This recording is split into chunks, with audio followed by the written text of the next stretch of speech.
Baik, Assalamualaikum warahmatullahi wabarakatuh. Terima kasih atas kesempatannya. Saya Nafirska Kamalia Fajar dengan NIM 2019-710675 dari Hima Prodi Ekonomi Syariah sebagai pemateri dari mata kuliah semester 5 yaitu penilaian kinerja badan usaha. Nah, di sini kita akan sharing-sharing mengenai soal dan bagaimana cara menjawabnya. Oke, kita next slide. Nah, di sini ada soal mengenai kredit modal kerja dengan metode keterikatan dana dan metode perkiraan kasar. Ada subjeknya yaitu Tuan Jaim yang merupakan pemilik toko pakaian Darah Muda di Pusat Grosir Surabaya atau PGS. Di sini toko DM menjual baju dan celana merek Now, di mana baju dan celana ini dibeli langsung dari pabrik PT Now secara kredit dan pabrik memberikan termin selama 6 hari. Harga beli per unit dari pabrik adalah Rp150.000 untuk celana dan Rp100.000 untuk baju. Selanjutnya, baju dan celana tersebut dijual ke pelanggan secara tunai, dan rata-rata waktu mulai baju dan celana dibeli dari pabrik hingga terjual ke pelanggan adalah 15 hari. Perusahaan mempertahankan saldo kas minimum adalah Rp1.000.000, dan di sini juga ada informasi mengenai data penjualan baju dan celana di toko DM rata-ratanya per bulan.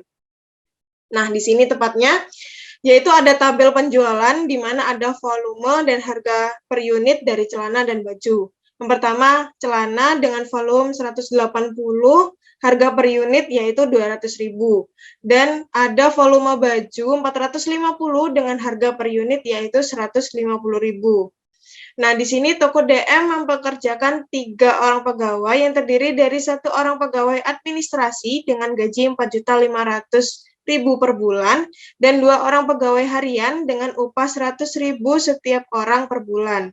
Selain biaya pegawai dan harga beli barang di atas, toko DM juga membayar biaya bulanan yaitu sebagai berikut.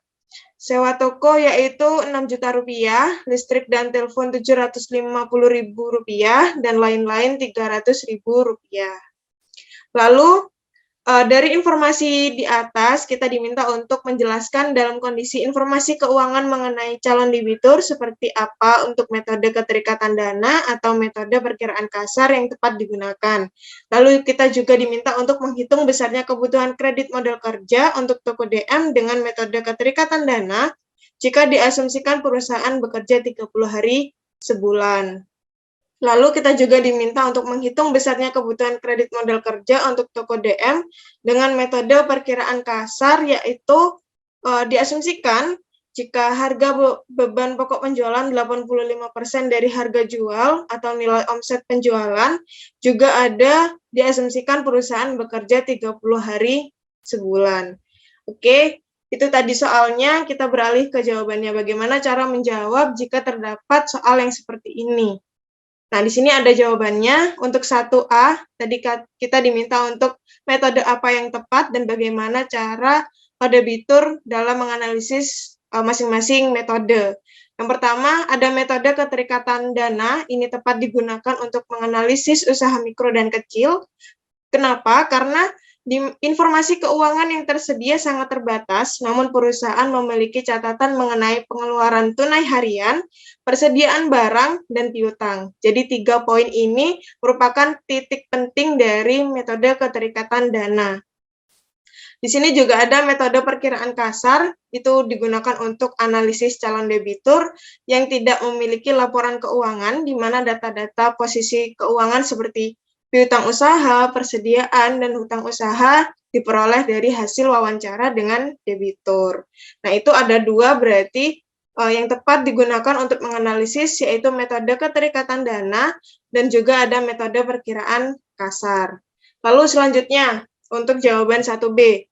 Tadi sudah diinformasikan beberapa poin penting di dalam soal yang kita dapatkan. Yang pertama ada rata-rata periode keterikatan dana baju dan celana itu selama 15 hari. Lalu ada rata-rata periode keterikatan dana biaya tenaga kerja dan overload itu 9 hari. Nah, selain informasi 2 di atas tadi, ada juga perhitungan informasi lain. Yang pertama ada celana, di sini volumenya tadi ada 180 untuk 1 bulan, jadi 180 dibanding dibagi 30 dikalikan 150.000 ditemukan nilai sebesar 900.000.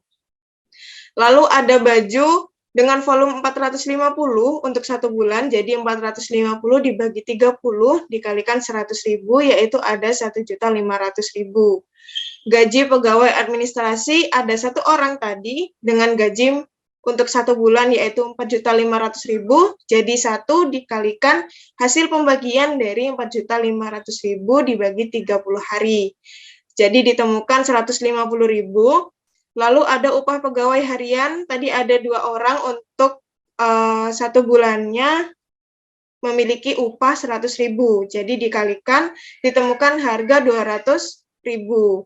Untuk biaya-biayanya tadi biaya sewa toko senilai 6 juta rupiah dibagi 30 hari untuk menemukan biaya sewa tokonya dalam per hari. Itu ditemukan 200.000, dan untuk biaya listrik dan telepon 750.000 itu dalam 1 bulan. Jadi untuk mencari perharinya dibagi dengan 1 bulan kerja dari perusahaan, yaitu ditemukan 25.000, dan biaya lain-lain ada 300.000 per bulan. Jadi untuk mencari 1 harinya sama perhitungannya, yaitu dibagi 30 hari, ditemukan 10 hari. Jika di total itu merupakan kebutuhan kas per hari, yaitu 2.985.000. Nah, di sini juga menghitung kebutuhan modal kerja. Modal kerja ini ditemukan dengan cara periode keterikatan tadi dikalikan kebutuhan kas per hari ditambah kas minimum. Jadi 9 hari untuk keterikatan dana biaya tenaga kerja dan overload dikalikan kas perharinya yaitu 2.985.000 ditambah kas minimum tadi perusahaan yaitu 1 juta rupiah. Jadi ditemukan 27.865.000. Nah, itu untuk jawaban 1B. Oke, kita next untuk jawaban 1C. Di sini diminta untuk menghitung beberapa perkiraan, ada FN, Arto, Into, Apto, omset penjualan, dan BPP. Jadi kita menghitung dulu, Arto itu 0. Arto itu account receivable turnover atau perputaran piutang itu 0 karena tidak terjadi perputaran piutang. Into itu inventory turnover, yaitu perputaran persediaan selama 9 hari, atau jika dibagi 30 hari itu ada 0,3 bulan. Lalu ada Apto atau account payable turnover, di sini ada 6 hari ditemukan 0,2 bulan jika 6 hari tersebut dibagi dengan 30 hari. Nah, ini dijadikan satuan bulan untuk mempermudah perhitungan. Jadi untuk 1C ada FN, itu caranya dengan merumuskan Arto ditambah Into dibagi Apto dikalikan BPP. Nah, sebelum itu, karena BPP-nya belum ketemu, hanya asumsinya saja, berarti kita mencari omset penjualan dulu. Dari 180, yaitu tadi volume dari baju, dikalikan dengan 200.000, ditambah 450, yaitu volume dari baju dikalikan 150.000. Jadi di sini ada 36 juta ditambah 67.500.000, yaitu hasilnya 103.500.000. Lalu kita menghitung BPP. Ketika omset penjualan sudah ditemukan, asumsinya tadi 85% dari omset penjualan, jadi 85% dikalikan 103.500.000 ditemukan 87.975.000. Nah, setelah ketemu perhitungan omset penjualan dengan BPP, baru kita bisa menghitung FN, yang rumusnya yaitu Arto ditambah Into dikurangi Apto dikalikan BPP. Nah, sudah ditemukan tadi 0 ditambah 0,3 dikurangi 0,2 dikalikan 87.975.000. Nah, itu hasilnya nanti ditemukan 8.797.500 rupiah. Nah, di sini perhitungannya harus urut, di mana kita menentukan Arto, Into, Apto dulu, baru omset penjualan, lalu BPP, baru bisa menentukan FN gitu. Oke, saya kira sudah selesai untuk pembahasan soal tadi. Semoga UAS-nya lancar, ujian-ujiannya untuk kedepannya bisa dipahami, dan materi ini juga bisa diterima dengan baik oleh rekan-rekan semua yang nonton. Terima kasih. Jika ada kekurangan dan kesalahan, saya mohon maaf sebagai pemateri. Kurang lebihnya itu saja yang bisa saya sampaikan. Wassalamualaikum warahmatullahi wabarakatuh. Sampai jumpa.